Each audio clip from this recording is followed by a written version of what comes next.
இன்னைக்கு நம்ம கூட இன்டராக்ட் பண்ண வந்திருக்க கெஸ்ட் யாருன்னா saint Xavier's college vice principal, placement officer, associate professor, department of computer application, doctor S Chidambaranathan sir தான் வந்திருக்காங்க. சார் வந்து 13+ அவார்ட்ஸ் வாங்கியிருக்காங்க. Award of excellence, best researcher, young scientist award நிறைய அவார்ட்ஸ் வாங்கியிருக்காங்க. சாரை பத்தி ஃபர்தரா தெரிஞ்சுக்க அவர் கூட இன்டராக்ட் பண்ணலாம். Welcome sir. சார், எல்லாரோட லைஃப்லயும் ஏதாவது ஒரு கோல் இருக்கும். அதை அச்சீவ் பண்ணணும்னா எல்லாரும் ஓடிட்டு இருக்காங்க. அதே மாதிரி உங்க லைஃப்ல நீங்க அச்சீவ் பண்ணணும்னு நினைச்ச கோல் இது, அதை நீங்க அச்சீவ் பண்ணிட்டீங்களா? அச்சீவ் பண்ண கோல் அப்படிங்கிறத விட என்னுடைய பிரின்சிபல் என்ன அப்படின்னா, இஷ்டப்பட்டது கிடைக்கல அப்படின்னா கஷ்டப்பட்டு கிடைச்சதை இஷ்டப்பட்டு செய்யணும். இதுதான் என்னுடைய பாலிசி எப்பவுமே. பிகாஸ் நான் லைஃப்ல கஷ்டப்பட்டு தான் வளர்ந்தேன். எப்பவுமே நான் வந்தேன். ஒரு சின்ன எக்ஸாம்பிள், ஃபாரின்ல நடந்த ஒரு இன்சிடென்ட், ரியல் டைம் இன்சிடென்ட். ஒரு 13 இயர்ஸ் பாய், குடும்ப சூழ்நிலை படிக்க முடியலை. ஸோ ஒரு நாடக கொட்டையில் வெளியே அந்த ஒர்க் பண்ணலாம், தூத்து துடிக்கிறது, அந்த நாடகங்களை பார்க்கறது, அந்த மாதிரி வேலை செய்வாங்க.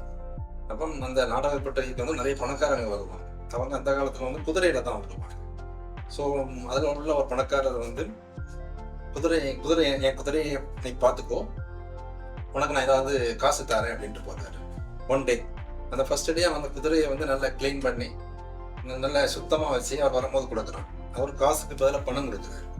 ஸோ இந்த பையன் இப்படி செய்கிறத பார்த்து நிறைய அங்கே பிரபுக்கள், ஏன்னா இங்கிலாண்டில் நடந்த ஒரு இன்சிடென்ட், அதனால குதிரையில் வர நிறைய பேர் வந்து அவங்க குதிரையை விட்டு விடுறாங்க. ஸோ இவனுக்கு அதில் நிறைய காசு கிடைக்குது. அதுக்கு ஒரு குதிரை லாயம் வச்சு அதில் நிறைய ஏர்ன் பண்ணுறான். ஃப்ரீ டைமில் அந்த நாடகங்களையும் பார்க்குறான். ஸோ அவன் ஒரு பெரிய ரைட்டர் ஆகிடுறான். அந்த ரைட்டர் தான் ஷேக்ஸ்பியர். ஸோ கடவுள் வந்து நமக்கு வந்து எப்பவுமே வரங்கள் தர மாட்டார், வாய்ப்புகள் தான் தருவார். அந்த வாய்ப்புகளை வந்து நம்ம வரங்களாகவோ அல்லது சாபங்களாகவோ மாத்துறது வந்து நம்ம கையில தான். சார், உங்களோட ரோல் மாடல் தான் யாரு சொல்றீங்க? என்னுடைய ரோல் மாடல் வந்து 2 பேர். அன்னை தெரேசா.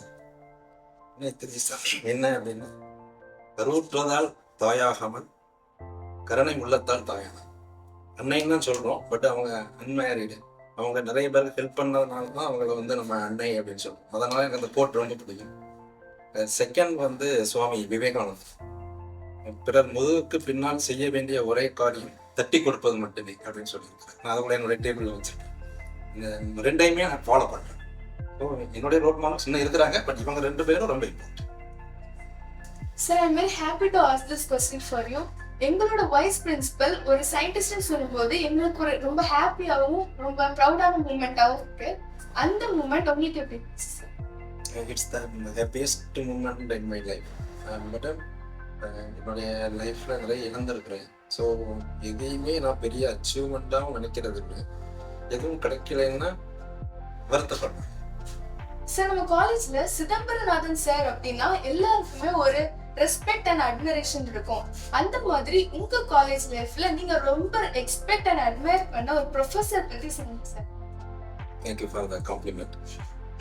என்னுடைய காலேஜில் ப்ரொஃபசர் சேகர் அப்படின்ட்டு மேத்தமெட்டிக்ஸ் வெரி ஹைலி இன்டெலிஜென்ட். ஒரு சப்ஜெக்ட்ஸ் எடுத்திருக்கிறாரு. எந்த சப்ஜெக்ட்ஸ் நடக்கும் போதும் புக்கே கொண்டு வராங்க. தியரம் நாச்சுரல் ப்ராப்ளம்ஸ் புக்கு கொண்டு வராமல் நடத்தும். ஸோ அது என்னை ரொம்ப admire. Sir, last and final question. இப்போ இருக்க ஸ்டூடெண்ட்ஸ் அவங்க லைஃப்ல எதை சேஞ்ச் பண்ணணும்னு நீங்க எக்ஸ்பெக்ட் பண்றீங்க? அண்ட் நம்ம காலேஜ் ஸ்டூடெண்ட்ஸ்க்கு ஒரு அட்வைஸ் தரணும்னா அது என்னவா இருக்கு சார்? ஒரு அட்வைஸ் என்ன பண்ண, 3 things சொல்லணும்னு நினைக்கிறேன். With some examples. ஒரு பேஷண்ட் வந்து டாக்டர்கிட்ட போகிறாங்க. ஸோ டாக்டர் சம் டிசீஸ் சொல்கிறாங்க, சம் ப்ரிஸ்கிரிப்ஷன்ஸ் கொடுத்துட்டு இந்தந்த மாத்திரைகளை கடைசி வரைக்கும் சாப்பிடணும் அப்படின்னு சொல்கிறாங்க. உடனே அந்த அம்மா கேட்குறாங்க, சாகும் வரை சாப்பிடணுமா அப்படின்னு கேட்குறாங்க. அதுக்கு டாக்டர் சொல்கிறாரு, இல்லை வாழும் வரை சாப்பிடணும் அப்படின்னு சொல்கிறாரு. 2 ஒரே மீனிங் தான், சாகும் வரை வாழும் வரை. பட் நம்ம யூஸ் பண்ணுற வேர்டிங்ஸ் எப்பவுமே கேர்ஃபுல்லாக இருக்கணும். First one. செகண்ட் ஒன், நேர்மையாக இருக்கணும். ஒரு கம்பெனியினுடைய மேனேஜர், அவர் தான் ஓனர், அவருக்கு குழந்தைகள் இல்லை. ஸோ அங்கே ஒர்க் பண்ணுற ஒருத்தரை அவர் மேனேஜரை அப்பாயிண்ட் பண்ணிட்டு அவர் கொஞ்சம் ரெஸ்ட் எடுக்கணும் அப்படின்னு நினைக்கிறேன். ஸோ அவங்களுக்கு ஒரு டெஸ்ட் வைக்கிறார். என்ன டெஸ்ட் அப்படின்னா, எல்லாருக்கும் அவளுக்கு ஒரு சீடு கொடுக்குறாரு.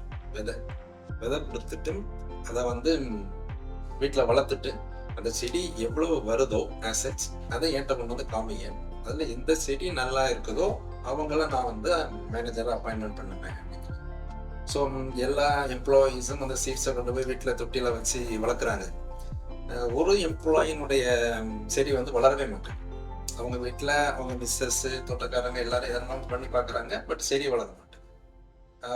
அவர் கொடுத்த டெட்லைன் முடியுது. ஸோ எல்லா எம்ப்ளாயீஸுமே செடியை கொண்டு வராங்க, வளர்ந்துருக்கு. இவருடைய செடி மாத்திரம் வளரலை. அவர் ஒவ்வொன்றா செக் பண்ணிட்டு வர்றாரு. செக் பண்ணிட்டு வந்துட்டு கடைசியில் இந்த ஆள்கிட்ட வர்றாரு, ஏன் இது வளரலை என்னன்னு தெரியல சார், பட் நானும் என்னென்ன பண்ணினேன் அப்படிங்கிற அந்த ப்ராசஸை எக்ஸ்பிளைன் பண்ணுறேன்.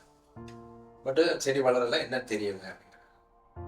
மேனேஜர் வந்து அவருக்கு அந்த கம்பெனியினுடைய இன்சார்ஜை வந்து அந்த லாஸ்ட் எம்ப்ளாயிட்ட கொடுக்குறாரு. என்ன ரீசன் அப்படின்னா, அவர் கொடுத்த சீட்ஸ் எல்லாமே பாயில்டு சீட்ஸ். பாயில்டு சீட்ஸ் என்ன செய்யாது, முளைக்காது. மிச்சவங்கெல்லாம் பதவிக்கு ஆசைப்பட்டு வேற என்னெல்லாமோ பண்ணி வேற சீட் போட்டு அந்த செடியை வளர்த்து கொண்டு வராங்க. இவர் மாத்திரம் ஆக்சுவலாக என்ன இருந்துச்சோ அதை கொண்டு வராங்க. அதனால இது வந்து அவருடைய நேர்மைக்கு கிடைத்த பரிசு. இன்னொரு எக்ஸாம்பிள் என்ன அப்படின்னா, ஒரு அம்மா ஒரு பொண்ணு. அந்த பொண்ணு கையில 2 ஆப்பிள் இருக்கு. அவங்க அம்மா ஒரு ஆப்பிள் கேட்குறாங்க. அந்த பொண்ணு சடான அந்த ஆப்பிள் கடிச்சிருக்கு. சரி இன்னொரு ஆப்பிளை கூட அப்படிங்கிறாங்க.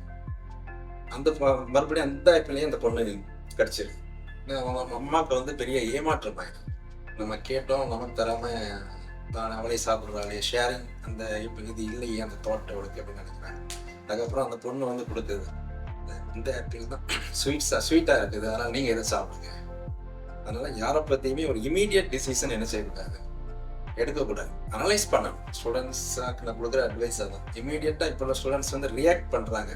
என்னுடைய சஜஷன் எப்பவுமே எப்படி இருக்கணும்னா, எப்படி இருக்கும் அப்படின்னா, ரெஸ்பான்ஸ் பண்ணுங்க அப்படின்னு. ரியாக்ட் பண்ணக்கூடாது. யாரும் எதுவும் சொல்கிறாங்கன்னா இமீடியட் ரியாக்ட்.